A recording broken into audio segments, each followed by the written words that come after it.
গাইবান্ধা সদর উপজেলার কামারজনী বাজারে অভিযান চালিয়ে মুরগির দোকান থেকে বিপুল পরিমাণ মাদক উদ্ধার। গাইবান্ধা সদর উপজেলার আওতাধীন 12 নং কামারজনী ইউনিয়নের 3 নং গোঘাট এলাকায় একটি মুরগির দোকান থেকে অভিযান চালিয়ে বিপুল পরিমাণ মাদকদ্রব্য উদ্ধার করা হয়েছে। কে জানতো তাহলে? আমি জানি না, আমি হলো দুইজনে না ভাই, আমি এগুলো যে এখানে ছিল আপনি কি জানেন না? আপনি জানেন? আজ 26শে আগস্ট বিকাল 3টার দিকে গোপন সংবাদের ভিত্তিতে এই অভিযান পরিচালনা করা হয় বলে জানিয়েছেন অভিযানে থাকা মাদকদ্রব্য নিয়ন্ত্রণ অধিদপ্তরের সংশ্লিষ্ট কর্মকর্তারা। অভিযানটি পরিচালনা করেন গাইবান্ধা সদর উপজেলার নির্বাহী অফিসার ইউএনও ও নির্বাহী ম্যাজিস্ট্রেট সবুজ কুমার বসাক। আপনি ওই ব্যবসা করেন? স্থানীয় সংবাদ মাধ্যম ও সংশ্লিষ্ট সূত্রে জানা যায়, কামারজনী বাজারে গোঘাট এলাকার একটি মুরগির দোকানে অনেকদিন ধরে মাদকদ্রব্য মজুদ ও বিক্রির খবর পেয়ে গোপন সংবাদের ভিত্তিতে আজ বিকালে সেখানে অভিযান পরিচালনা করা হয়। এ সময় প্রথমে দোকানটি তল্লাশি করে মাটির নিচ থেকে বিপুল পরিমাণ মাদকদ্রব্য উদ্ধার করা হয়। মালার জন্য না, এটা মানুষের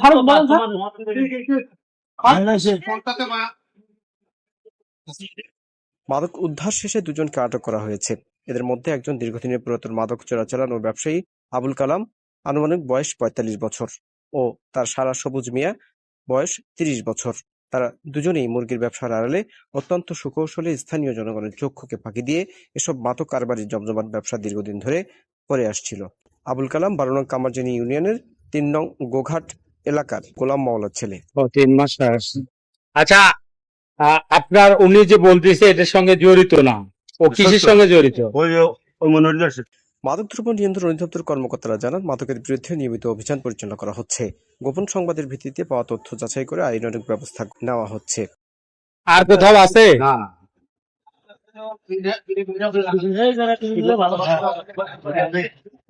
স্থানীয়দের অভিযোগ, দীর্ঘদিন ধরে কামারজনী বাজার এলাকায় মাদকের বিস্তার নিয়ে বেশ উদ্বেগ রয়েছে এলাকাবাসীর। বিশেষ করে মাদকের সহজলভ্যতার কারণে তরুণ সমাজ ধীরে ধীরে ক্ষতিগ্রস্ত হচ্ছে বলে মনে করছেন এলাকার সংশ্লিষ্ট সচেতন মহল। আমি জানি না, জানি এটা ঘুরছি আমরা 10 জনকে জিজ্ঞাসা তো আসছে না।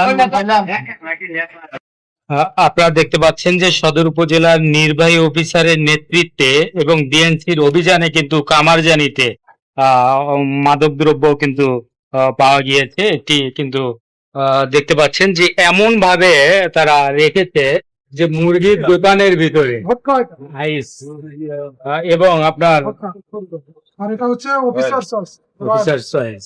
আচ্ছা, আপনারা এটা সূত্রটা কিভাবে পেয়েছেন একটু যদি বলতেন। তথ্য ছিল, আমরা তথ্যটা বিষয় বাছাই করেছি, তারপরে আমরা সারা নেতৃত্বে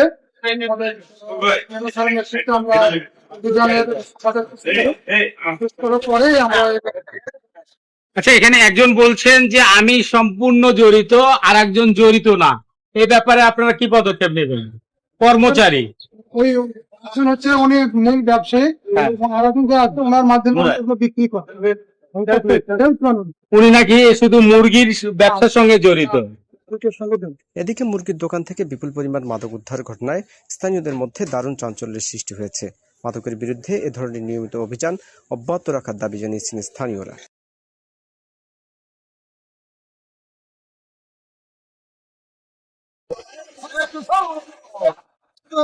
আপনার মুরগির দোকানের আড়ালে মুরগির দোকানের ভিতরে কিন্তু দেখা যাচ্ছে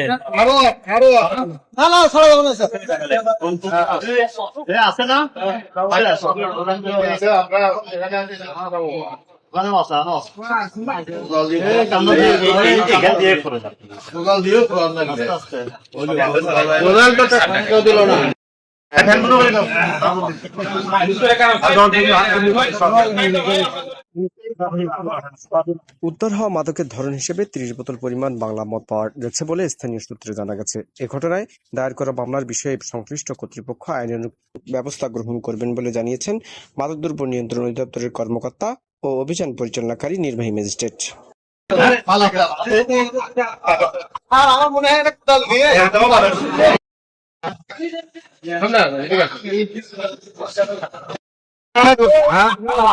মুরগি এখন